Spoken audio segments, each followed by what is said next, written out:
What if the single greatest threat to humanity's future in space wasn't a rocket exploding on the launch pad, or a heat shield failing during re-entry, but something invisible, silent, and far deadlier?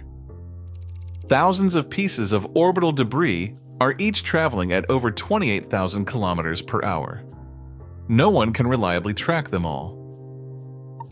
That nightmare scenario is exactly why SpaceX just unveiled one of the most ambitious projects in its history.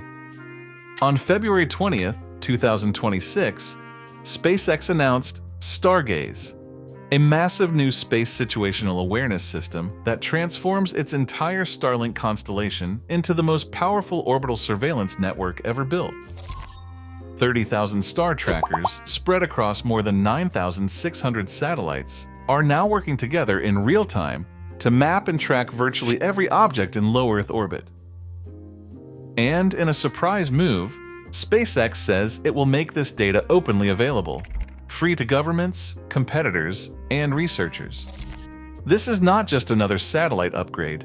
This could be the genius move that finally solves the growing crisis of space traffic chaos. And it might become the single most important piece of infrastructure for safe lunar missions and future Mars colonization. For years, the problem has been growing worse. Low Earth orbit is filling up fast. Over 36,000 objects larger than 10 centimeters are already being tracked by the US Space Force. Add millions of smaller fragments, old rocket stages, exploded satellites, even paint flecks, and every day the odds of a catastrophic collision increase. A single bolt traveling at orbital speed carries the force of an explosive. One hit could end a mission or a crew's lives. Scientists have warned about the Kessler syndrome for decades, a chain reaction where one collision spawns thousands more until entire orbital regions become unusable. We are now closer to that tipping point than ever before. To understand how we got here, you have to remember that space used to be almost empty. In the early days of the space age, only a handful of satellites were in orbit. They were huge, incredibly expensive, and carefully tracked. Collisions were a theoretical worry, not an everyday risk. But then, launch costs began to fall, miniaturization took off, and suddenly hundreds of satellites became thousands. Now, with mega constellations like Starlink and others, we are talking about tens of thousands of active satellites all sharing the same orbital highways. One of the clearest warnings came in 2021, when Russia destroyed one of its own satellites in an anti-satellite missile test. That single event created over 1,500 trackable debris fragments and hundreds of thousands of smaller ones radar could not even detect.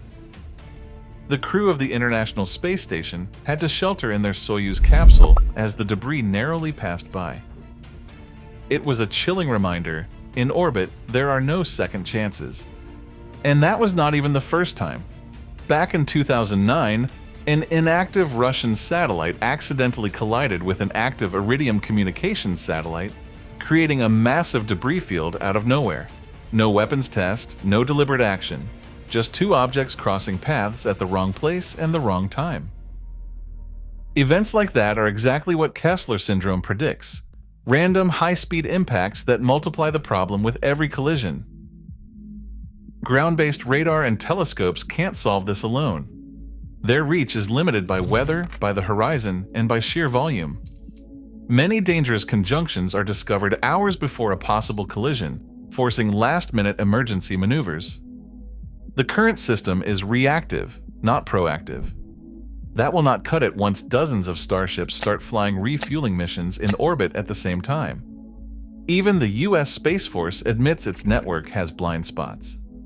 Coverage is patchy in the southern hemisphere, and objects in certain orbits disappear from view for hours.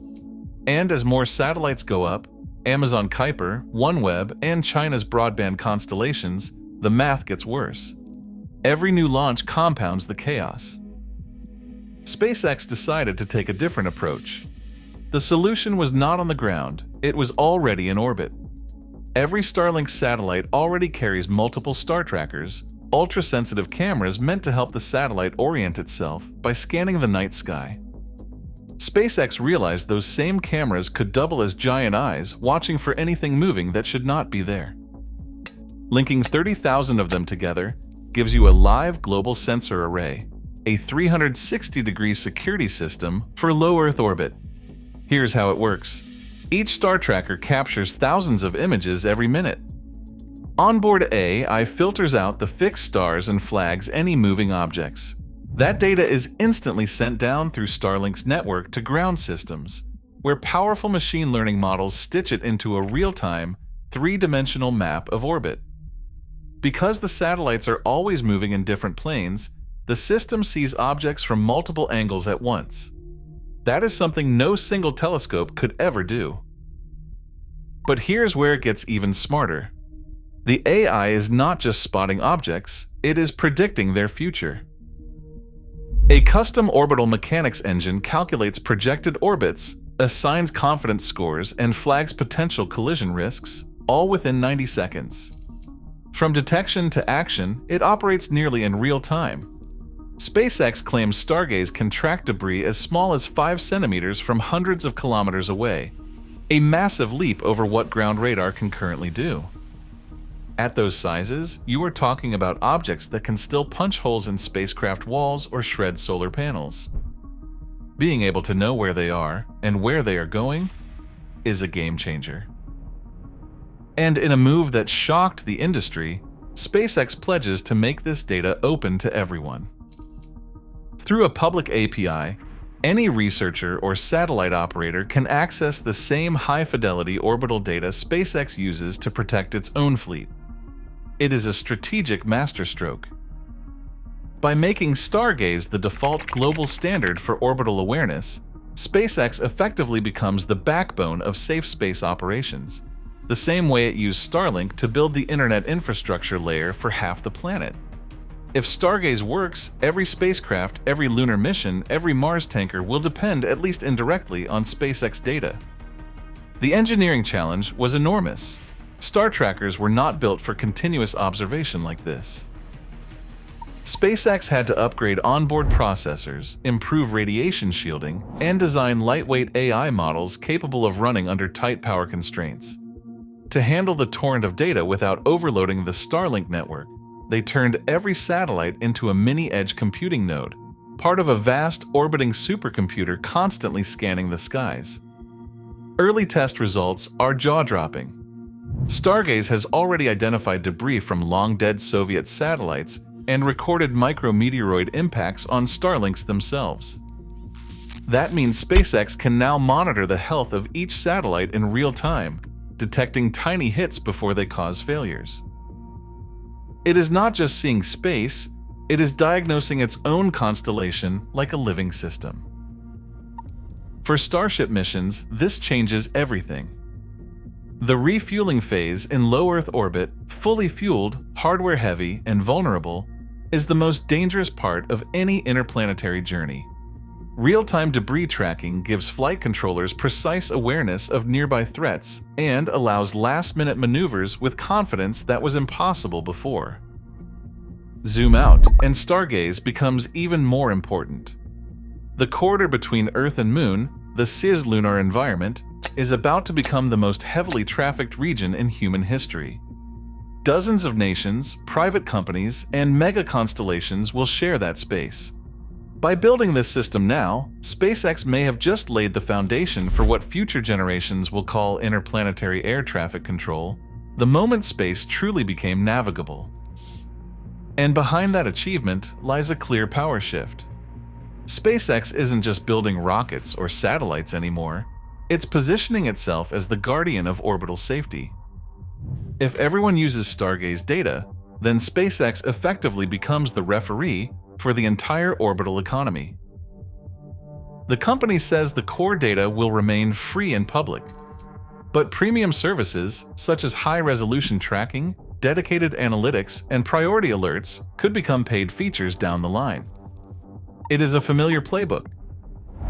Build the infrastructure, make it indispensable, and then monetize the top tier. Critics warn that this creates a single point of failure, with one company controlling the global map of orbital reality.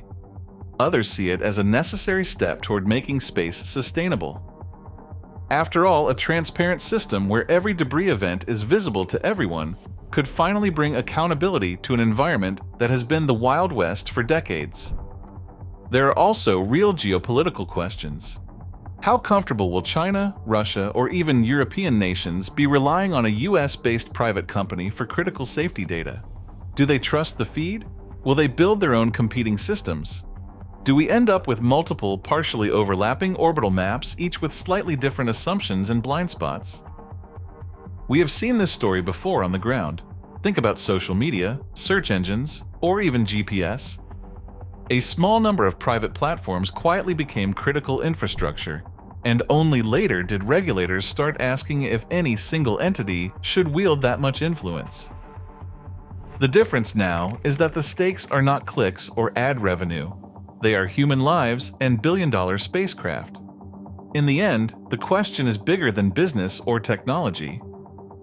It is about trust and control. SpaceX may have just built the most important tool for humanity's survival in orbit. Like the birth of air traffic control a century ago, this could be the turning point that makes civilization in space truly possible. The only question is, are we safer when one company builds the road, controls the traffic, and owns the map? Or have we just created a single point of failure no civilization should ever risk? Let me know what you think in the comments below.